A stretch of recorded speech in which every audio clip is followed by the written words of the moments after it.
Good afternoon, brothers and sisters. We continue our spiritual journey, reading volume 1 of the Book of Heaven. Today we journey through the acts of reparation and the visit to the most holy sacrament that Luisa does to our Lord Jesus Christ.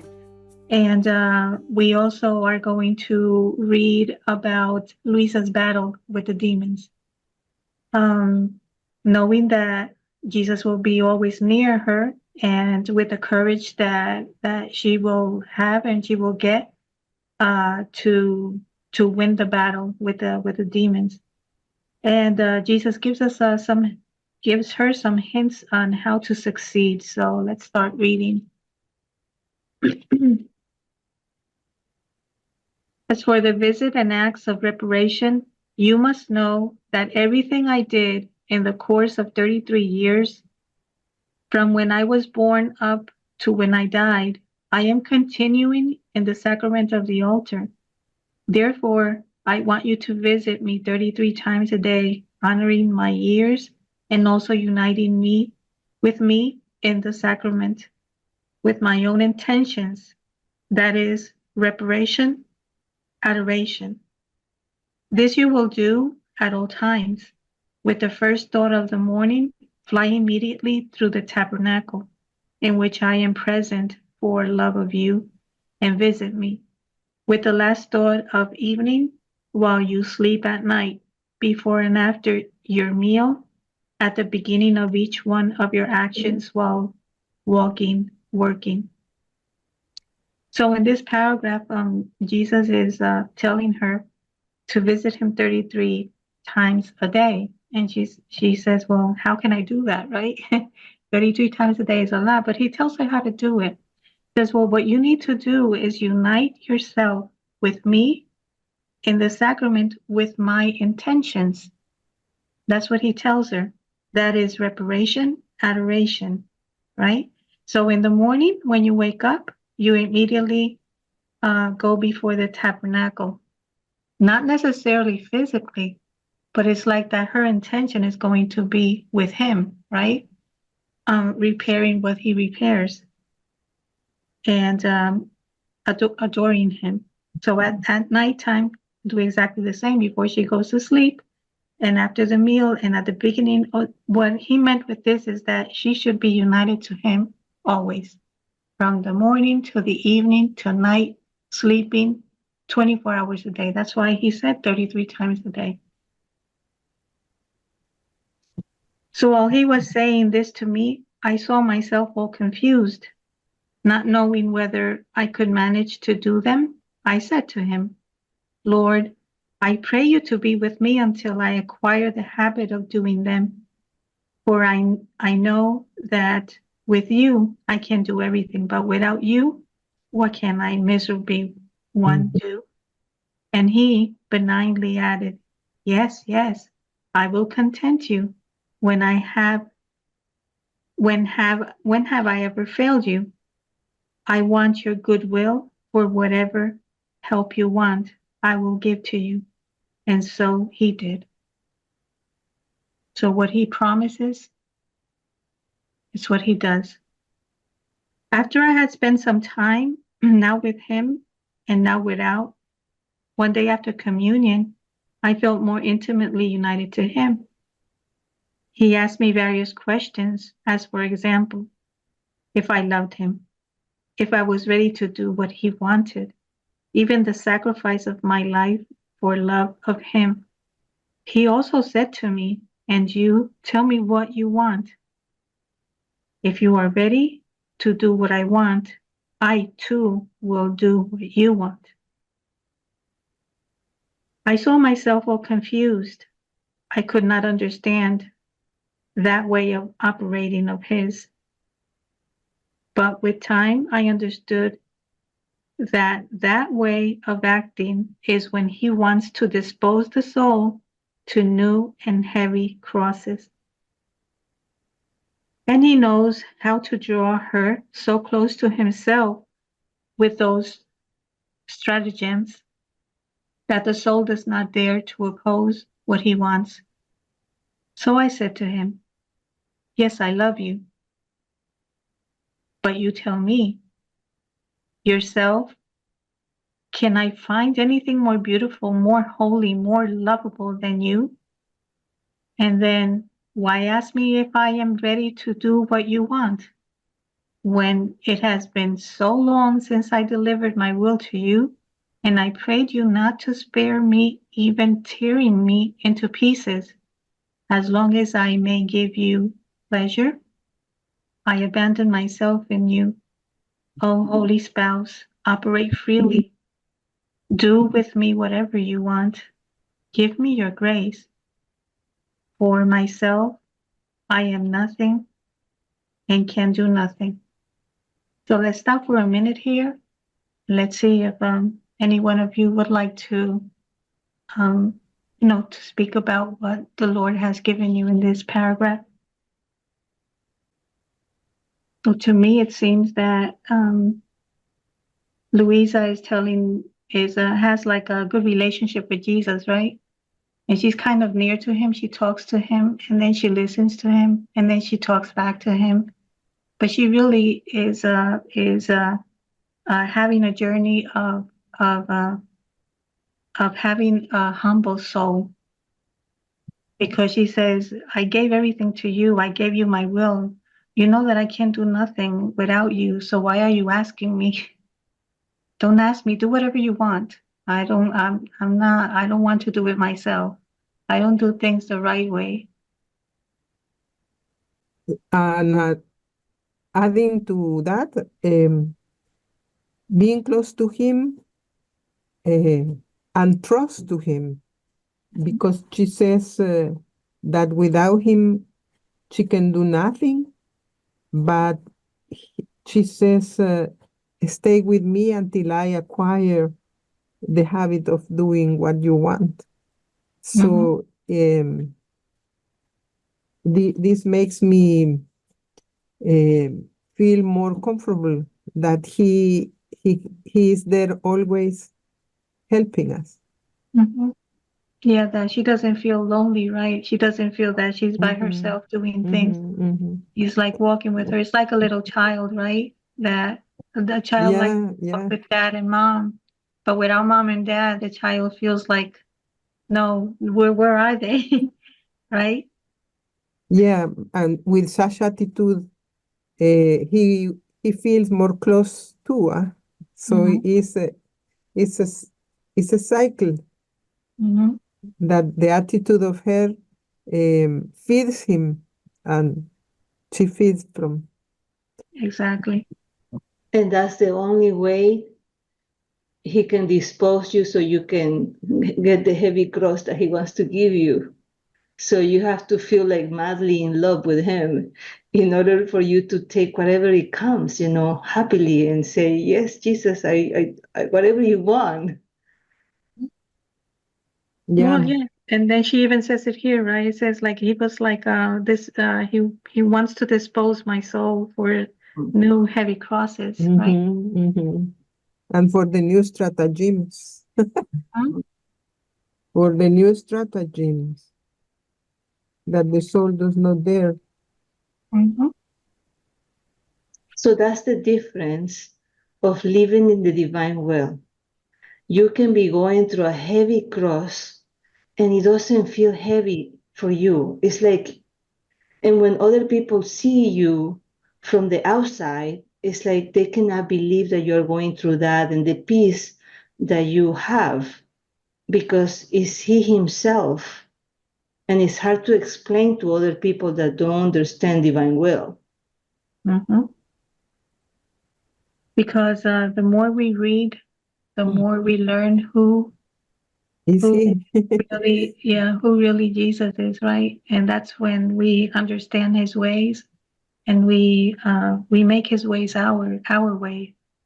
And it's easy when we not only understand his language, but we make those words of him like live in us, right? And that's when we really understand his ways.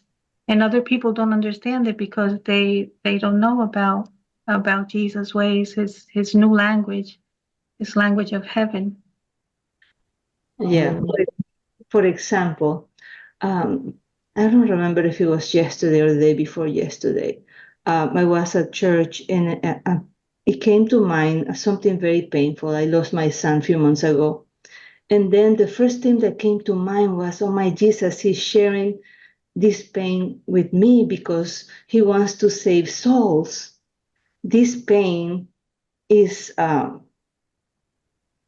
want this pain because so only he knows how many souls he will be able to save. Because, our pain united with his is light for other souls. We don't know past, present, and future. We probably won't see it. We don't know, but he knows.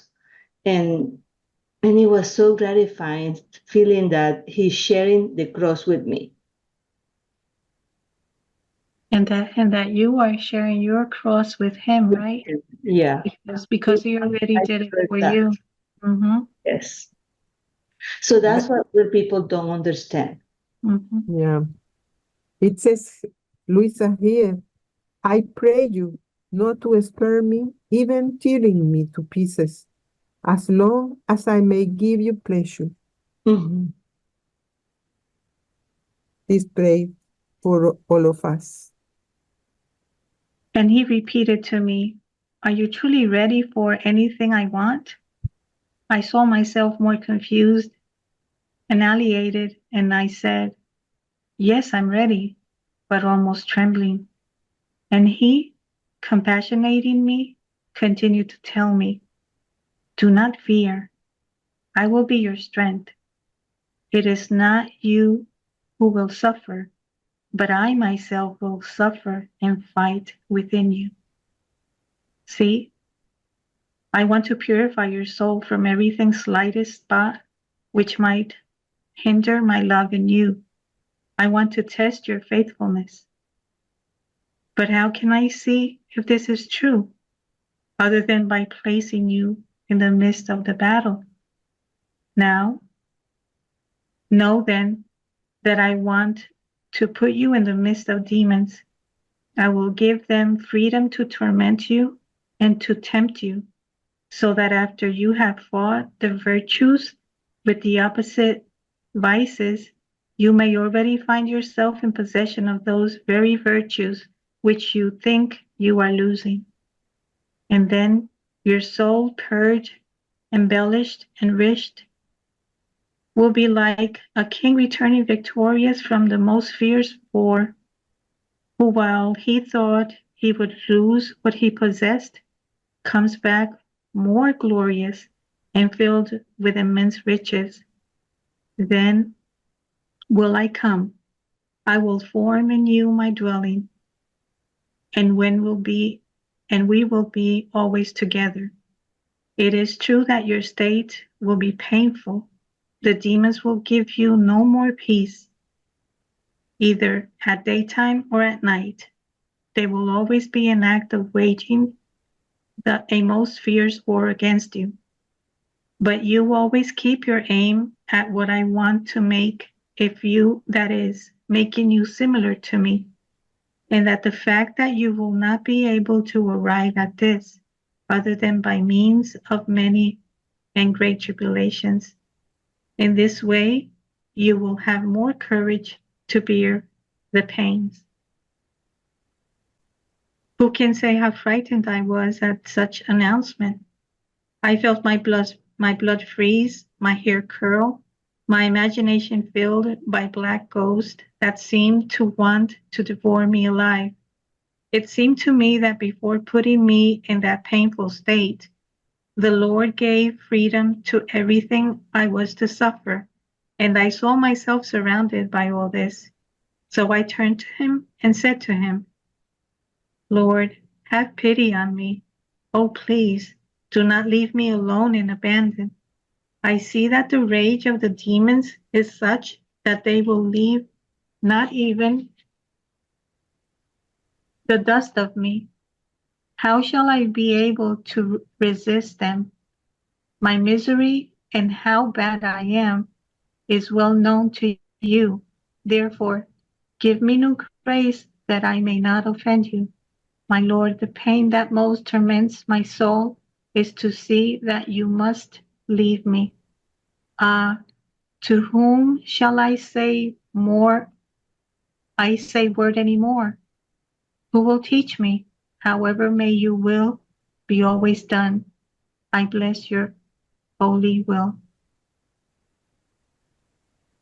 And he benignly continued to say, do not afflict yourself so much, now that I will never allow them to tempt you beyond your strength. If I allow this, it is for your good. I never put souls in battle so that they may perish. First I measure their strength. I give them my grace, and then I put them in. And if some souls fall, it is because they do not remain united to me by means of prayer, no longer feeling the sensitivity of my love. They go begging for love from creatures while I alone can satiate the human heart. They do not let themselves be guided by the sure path of obedience, believing more in their own judgment than in those who guide them in my place. So what is the wonder if they fall? Therefore, what I recommend you to is prayer. Even if you should suffer pains of death, you must never neglect that which you are used to doing. Even more, the more you see yourself in the abyss, the more you will invoke the help of the one who can free you. And we can stop here and talk a little bit about these several paragraphs that we have read. So we know that Luisa was I think uh-huh. when Jesus says, I want to purify your soul from every slight spot, that's what can do with us, you know? He needs to do this in us too. And that is achieved with the battle with the demons. Because they, or the demons, will help us see which miseries we must renounce, even those that we don't know. That's why this battle in the soul is necessary. And it's to purify us, right? Yeah. Yeah. Patricia had something to say also. Excuse me? Oh, Because he purged our soul with this battle. Mm-hmm. He cleaned us to him. Through the demons, it's unbelievable, but Yeah, it's like when Hulk, Mhm. right? Is it Job or Job? Remember in the Joe. Old Testament, Job, right? In the Old Testament, he was Mhm. faithful, and that's what Jesus is telling Luisa. You know, I'm going to test if you're faithful to me, and the way I'm going to do it is like this. But then she says, you know what miseries I have. You know them well, of course, because God puts those miseries in our soul, and He puts those miseries because they're like how can I say this? They're very important to achieve the virtues that He wants to give us, doing the opposite of what we have inside. Like if we're disobedient, then we exercise ourselves in obedience, etc. Patricia has something to say.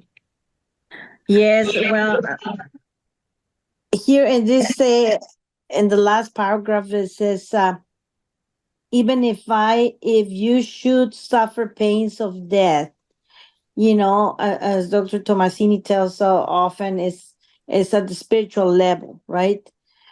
Pains of death that we can experience in daily basis.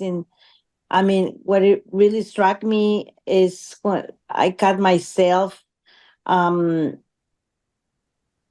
sometimes resisting to those pains in my acts. So I kind of react, and is one of the battles that I have, the martyrium of attention, and it's but it's grateful. It's great because at the same time with that misery, I can see, like Penelope was saying, so many issues with experiences with my father close to deathbed and stuff, the family, um, and a couple of them, they tell me, I see something different. You don't react much.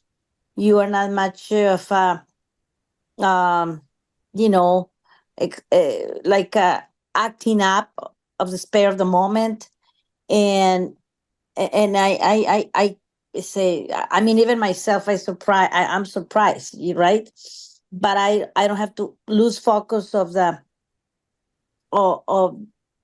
I mean, it's just mine a lot of opium and this going through experiences, right, with the family, and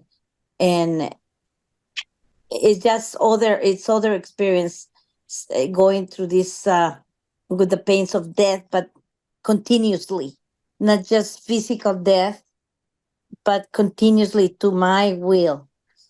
It just until with now with the divine will, it's totally different. I mean, and even people, if they don't understand much, if they see it a little bit, it's just beautiful, right? So that's what I want to share. Thank you. Sure. Let me add to that, Patricia. The beauty is that when they see us in that stage, in the middle of, pain or suffering, and we are calm, it's not a normal thing. So, and they ask you, and I tell them it's Jesus. And when they see you like that, they want to have what you have. And sometimes they say, they know that I am learning about divine will. And sometimes they say, oh, I want to learn about that too, but they haven't made the decision. It's just, they're not ready. I don't know, but at least by seeing someone trying to learn and live in the divine will will give them the desire to be, to feel that way in the middle of the storm. So I guess that's all we can do for now. Mhm. Right. We'll take care of Absolutely. the rest. Yeah. Absolutely. And also, like, we're in this journey in the divine will, and Jesus tells Luisa something very important there, that he says that he puts her into those battles because it's good for her, and that it's to us too. They're battles because they are good for our soul. But then he also says something that's very important. He says, if some souls fall, it's because they don't remain united to me by means of prayer. Then they go out looking for other loves and for other creatures, right? So that is what we have been doing all our lives without the divine will. We're kind of like neglecting being united to Right. Jesus. Mhm. Because- And adding to what you say, Mhm. and thank you for both of you to share your experiences. Yes. Is because you are following what he says here in the positive way. You are following.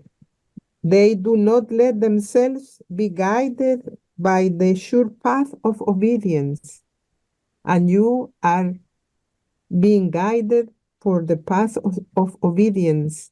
You are accepting and you are obedient to what he is doing in your life right now. And you are looking the fruits like the people around you. That's so true. And it helps when you pay attention and you remember. Because when I am going through something, and it's very painful, the first thing that comes to my mind is what I have read. He's purifying me. This is good for me. So it helps to remember and pay attention to what he's saying, Mhm. because then you will use that in the middle of whatever is happening. And then that's when you fuse yourself to him, and then you can get through it gracefully with his grace. And then you remember it because it's already like there's some lectures along the way in the Book of Heaven that it says that the divine teachings of Jesus are like written with light in our soul.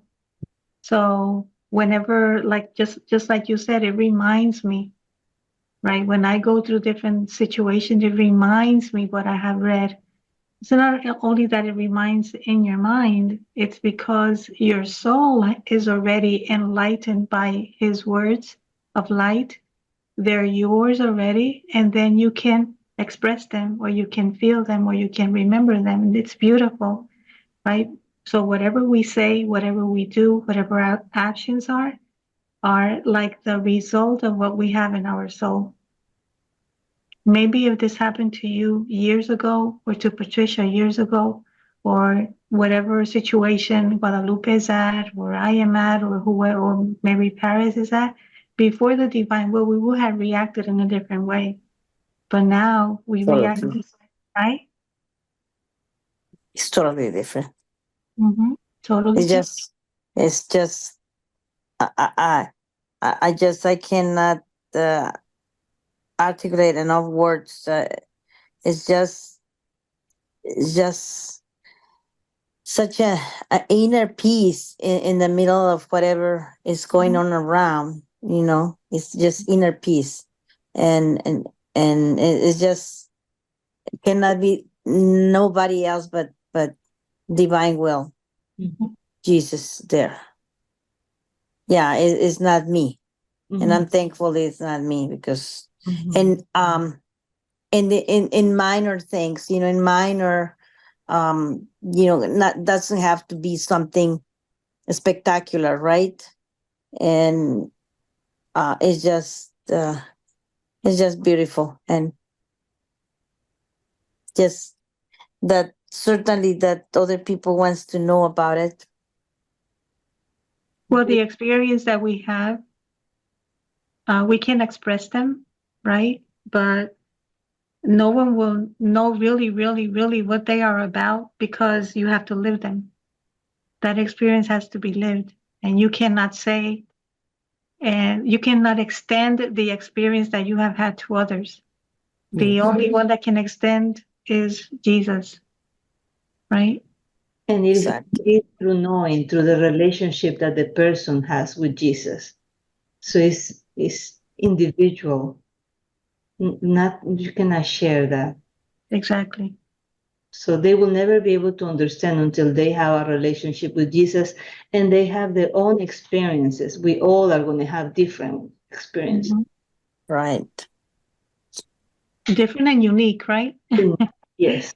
Right. God never repeats himself. Never, ever. We can only say feel together. Uh-huh. Yet. Yet. Yes. Okay. So let's continue.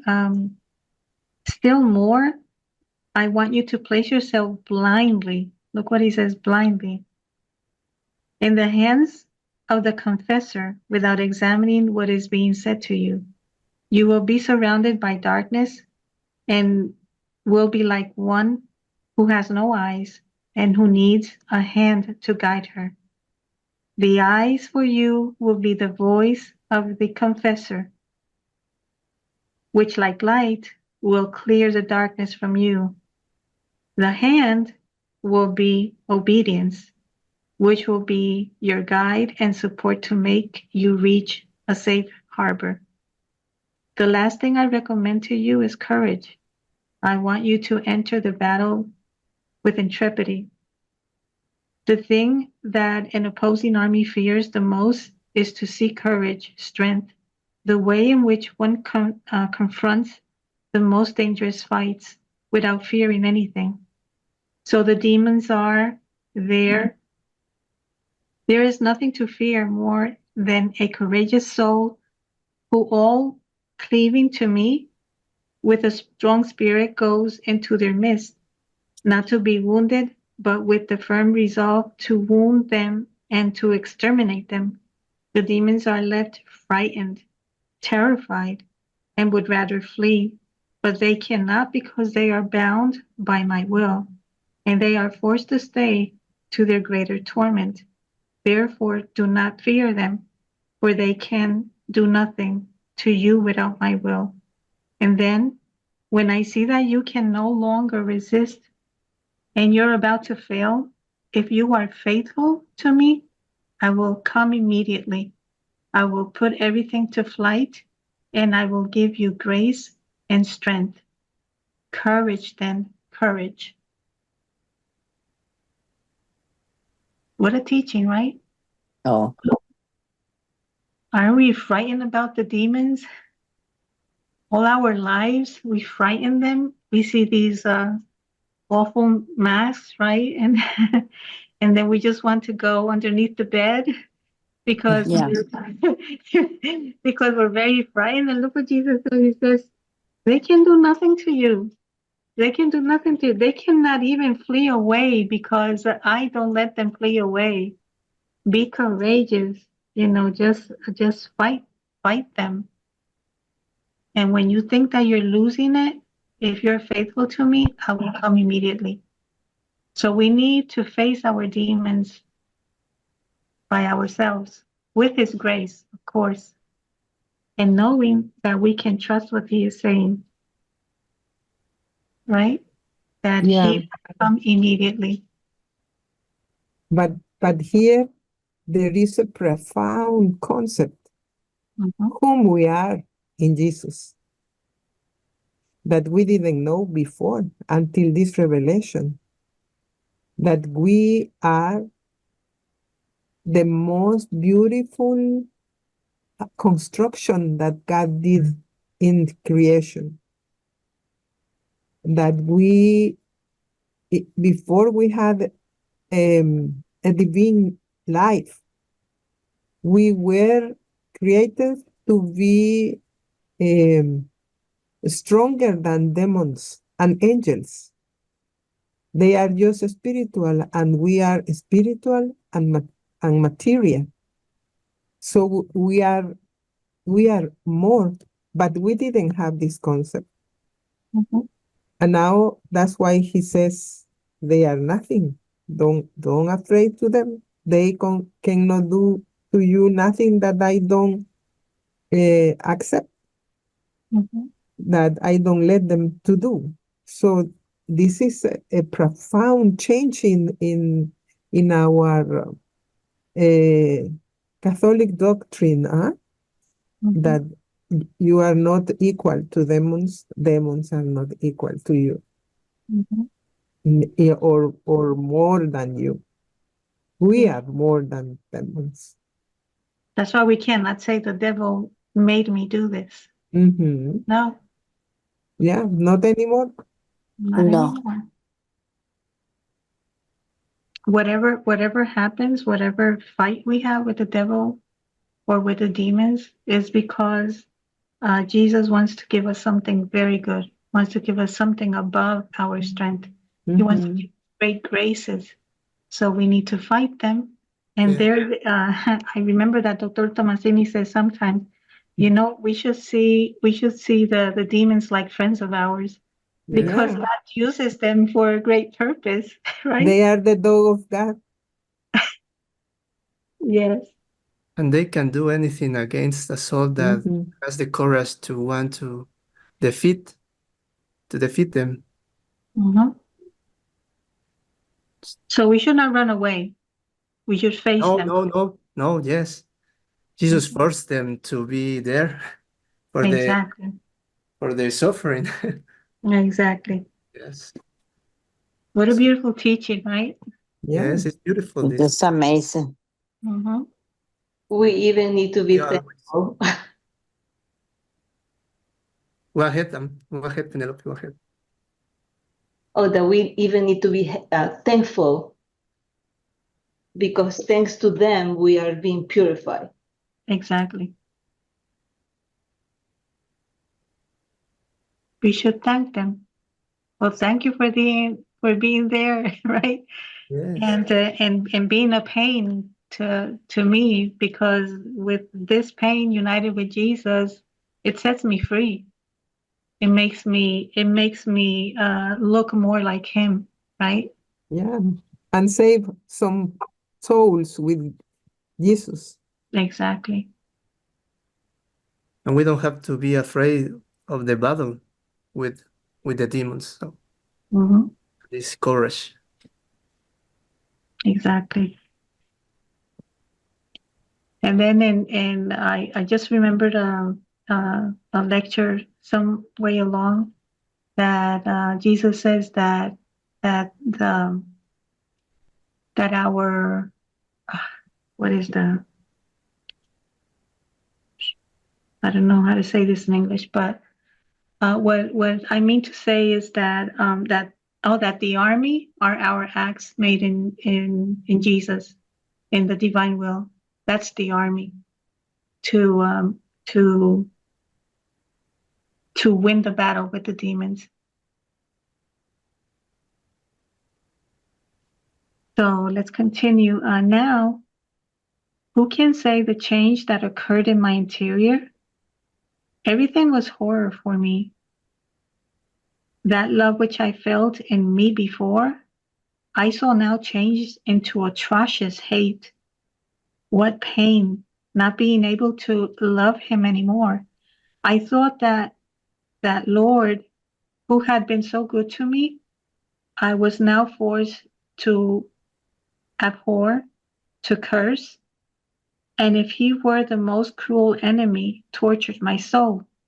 I could not look at him even in his images, because in looking at him, in holding rosary beads in my hands and kissing them, such rushes to hate came to me, and such force that doing that and reducing everything to pieces was the same. And sometimes I put up such resistance to my nature trembled from head to foot. Oh God, what a most bitter pain! I believe that if in hell there were no other pains, just the pain of not being able to love God, who from the host, most horrible hell. Many times the devil would place before me the graces that the Lord had given me, now as a crafting of my imagination, so I would conduct a life more free, more comfortable, and now as true. And they reproach me by saying, is this the love he had for you? Is this the recompense leaving you in your hands?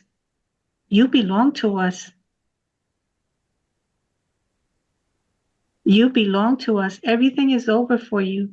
There is nothing left to hope for. And I felt such rushes of indignation against the Lord and of desperation being cast into my interior that many times, if I found myself with some images in my hands, and force of indignation was such that I would tear them apart. But while doing this, I would cry and kiss them.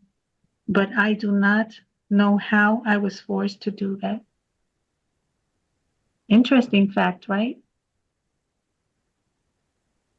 And Jesus gave everything to, Luisa gave everything to Jesus, her will. But now she is facing, and she loved him, but now she's facing an atrocious change into the way she was acting, right? She was feeling hate. And everything that she loved, now she felt the opposite. So why is that? That's something that we should ask ourselves. Why did that happen to her? What do you guys think?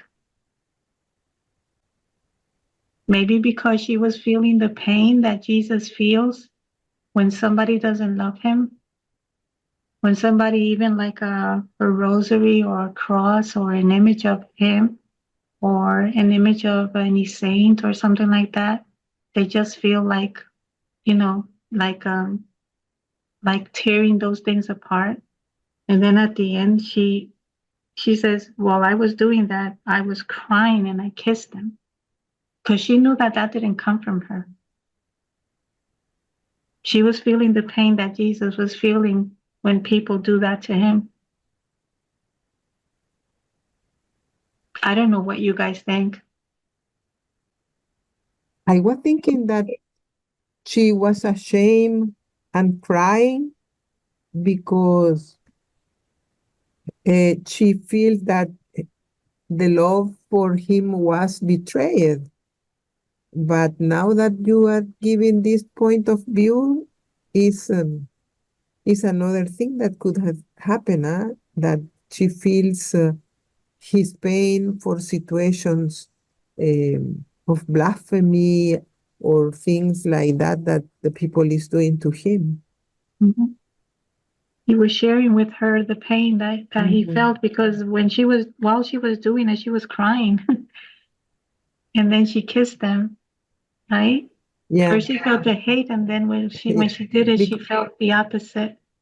Yeah, but I said to myself, because sometimes I had some kind of feelings. I had some kind of feelings like this, and I was crying, but I was crying because I said, oh, how was possible that I betrayed you in this way?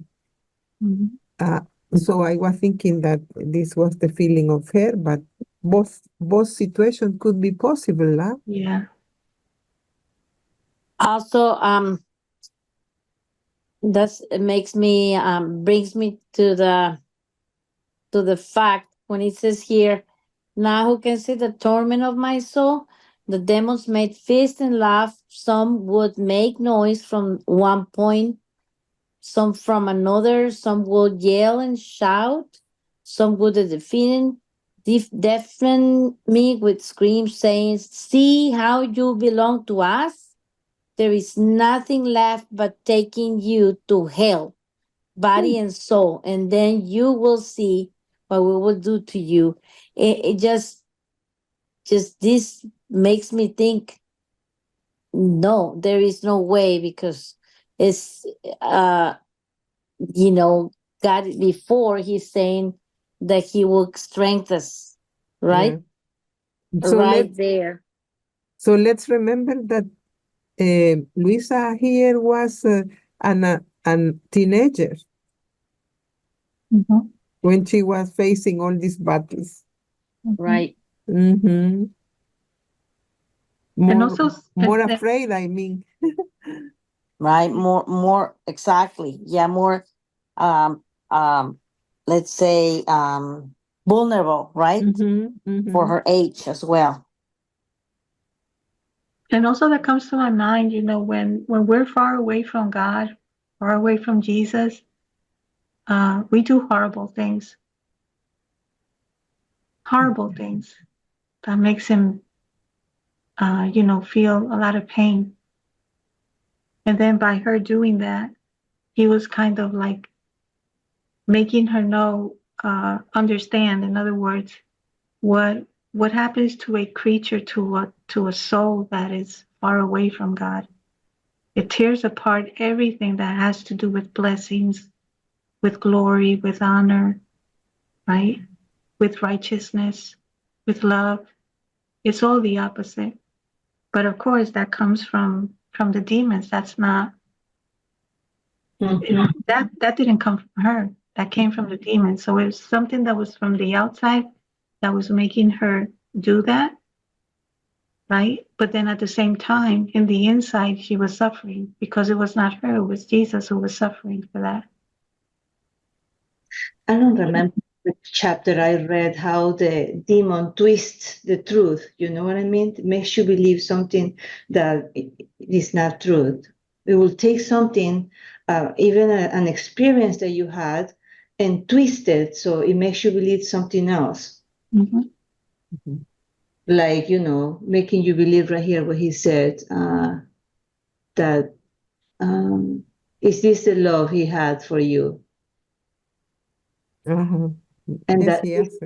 how important it is to stay in prayer. Because Exactly. when you're not in prayer, then you believe the lies. Mhm. Then you get involved with Yeah. those thoughts, or with, right? You get involved with them, and then if you get involved with those thoughts that don't come from God, then is when you really fail. Mhm. Mm-hmm. They are going to give us a very strong battle. Mm-hmm. Their thoughts, imagination, with our past, with creatures, etc. Mm-hmm. But the some way Jesus allowed this to purify us. Mhm. Yes. So let's read another paragraph. It says, now, who can say the torment of my soul? The demons made feast and laughed. Some would make noise from one point, some from another. Some would yell and shout. Some would defend me with screams, saying, see how you belong to us? There is nothing left but taking you to hell, body and soul. And then you will see that we will do to you. Sometimes I felt myself being pulled. Now my clothes, now the chair on which I was kneeling. They would move it to yell so much that I could not pray. And sometimes the fear was such that thinking I could free myself, I would go and lay down in bed. Since these dins occurred mostly at night, but even there, they would follow me, pulling the pillow and the blankets. Now, who can say the fright, the fear I felt? I myself did not know where I was, whether on earth or in hell. The fear that they would really take me away was such that I would no longer close my eyes to sleep. I was like one who has a cruel enemy who has sworn to take his life away at any cost. And I believed that this would happen to me as soon as I would close my eyes. Therefore, I felt as if someone put something inside of them in such a way that I was forced to keep them wide open to see then they were going to take me away. Who knows? I might pluck up and strength to oppose what they wanted to do. I felt my hair stand on end by one over my head. I a cold sweat throughout my whole person, which penetrated deep into my bones, and I felt my nerves and bones being disjointed one by one and wriggling about out of fear. Other times I felt inside it too much temptations of desperation and of suicide, that sometimes finding myself close to the well or to a knife, I felt drawn to throw myself into it or take the knife and kill myself. The effort I had to make in order to run away was so great that I felt pains of death, and while running away, I felt them come from after me, suggesting to me that it was useless for me to live after I had committed so many sins, and that God had abandoned me because I had not been faithful. Even more, I felt as if I had done many wicked deeds, which no soul in the world would ever committed. Therefore, for me, there was no more mercy to hope for. In the depth of my soul, I felt repeat, how can you live as enemy of God? Do you know what that God is, whom you have so much offended, cursed, hated? Ah, that immense God who surrounded you everywhere, and you, under his very eyes, have dared to offend him. Ah, now that you have lost the God of your soul, who will ever give you peace? Who will free you from so many enemies? The pain was such that I did nothing but cry. Sometimes I would start to pray and would feel the demons come over me to increase my torment, and some would beat me, so would prick me, some would suffocate my throat. I remember that once while I was praying, I felt my feet being pulled from underneath the earth, and the earth opened and flames come out, and I was sinking into it. The fright and the pain were such that I remained half dead. So much so that in order to make me recover from that state, Jesus Christ came and consoled me. He made me understand that it was not true that I had placed my will to offend him. See, this is the clue. He made me understand that it was not true that I placed my will to offend him, and that I myself could know now this from the most bitter pain that I felt, that the devil was a liar, and that I should not pay attention to him. Clue, not pay attention to him.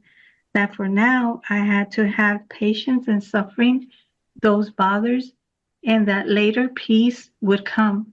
This would happen from time to time when I would really come to the extremes, and sometimes in order to put me into more bitter torments. In the act of that comfort, the soul would be convinced, because before that light, it is impossible for the soul not to learn the truth. But then, when I was in the flight, I would find myself in the same state as before. So he gave her the clue.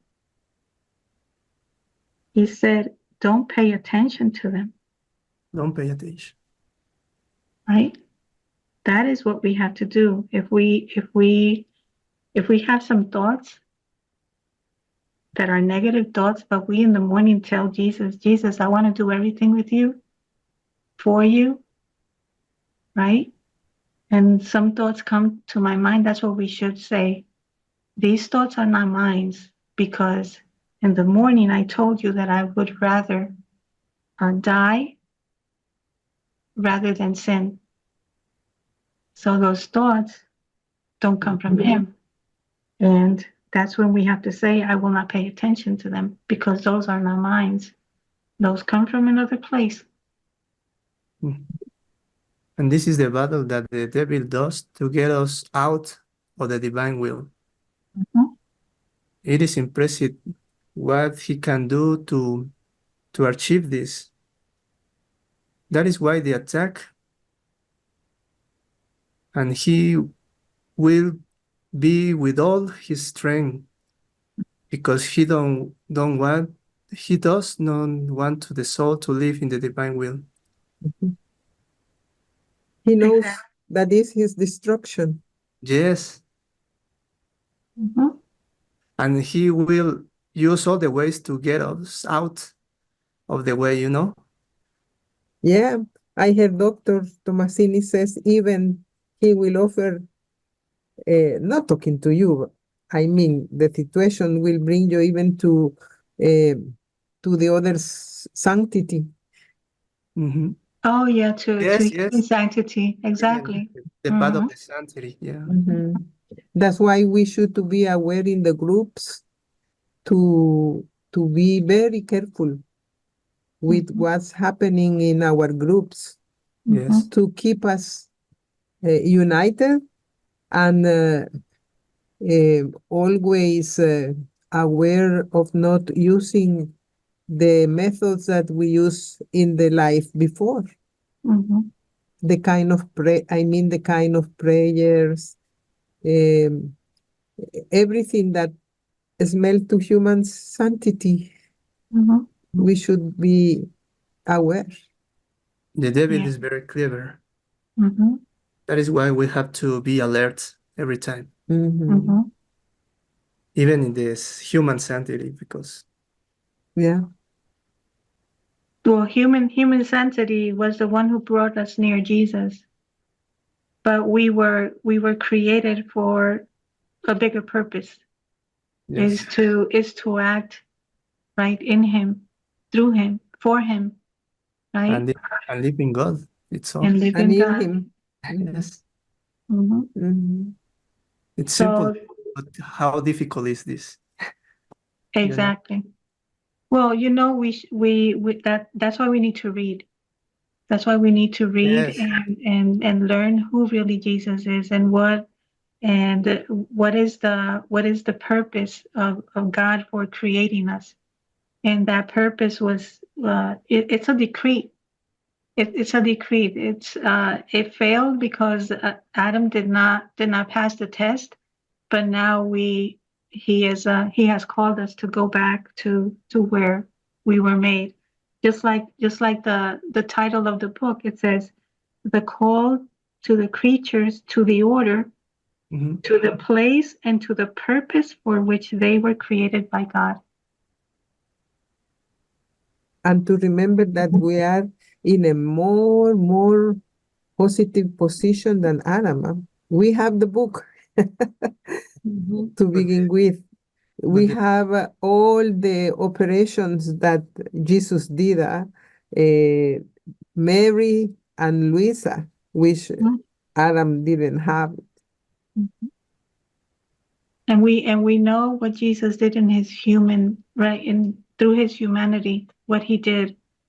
But now we're learning in the book of heaven what his divinity did through his humanity. So Yeah. this is what we're learning, and all is together. It's not that this is something separate from what we have had in the past, but this is like the culmination. This is like the coronation of the path that mankind has been going through, right? Yeah. He wanted to come and be the king because And, that's a decree. and in line with what you say, he is teaching us how he did. That means that this is how we should to do, because we are imitation of him. Exactly. Well, Following up on what you said, Guadalupe, it helps me when I'm going through something and I tell myself, he wants me to look like him. And that helps me. It's like these little things come to my mind and help Mhm. through whatever. The lights. Yeah. that's, Guadalupe has been thinking a lot about the light of God. Well, somebody says that the word light is 100 times in the book of heaven. And then I Yes. said, this is not by chance. Something should be at the back. So reading, even here, she says something about light. So the communication of God with us is through light, even though we are not looking at, Yes. because we don't have the grace right now to see the light. Mhm. But everything is about light. Mhm. So the and he says that his essence is light. Yes. So he acts by light. Mhm. And then that's why this week I have been aware of everything about light, and I see that, oh, light. Mhm. And when you say this, come to my mind like this, it's light that Yes, God put in your mind. Exactly. it's light for our souls. Mm-hmm. Yes, It's light for the soul. yes, Well, we were created in his light and image, right? We were created by. In his light Mhm. and image. It says in a reading, it says that he says, I am the sun. And Mhm. so at the extreme of my rays, I put the extreme of my rays in Adam when I was creating him. Mhm. And he says that all of us were there in the creation. So to everybody of us, he put his light on. And it says it's our soul.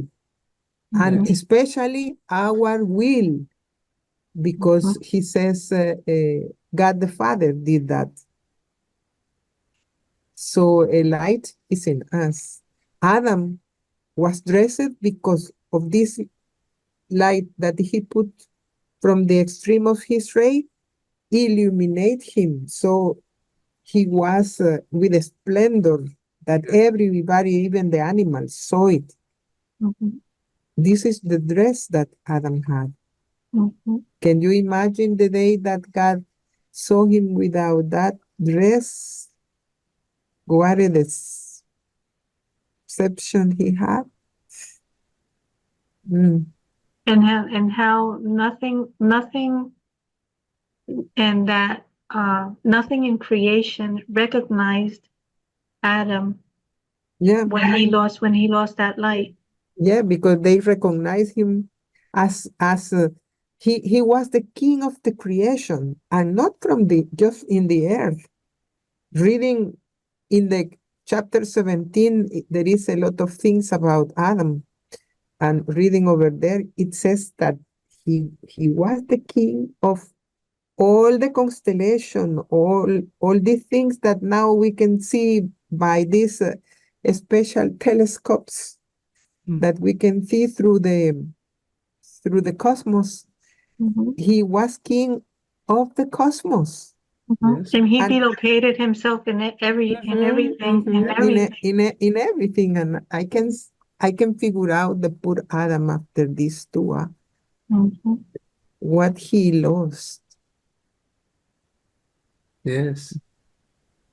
He lost the light. He lost the light. He was not naked. Yes, He clothed in yes, light, and Jesus want to share all his light with us. Exactly. yes. Exactly. So the first one was Louisa, and now we are the next ones. Yes. You just have to believe it. Believe Jesus when he says, I want to give you that.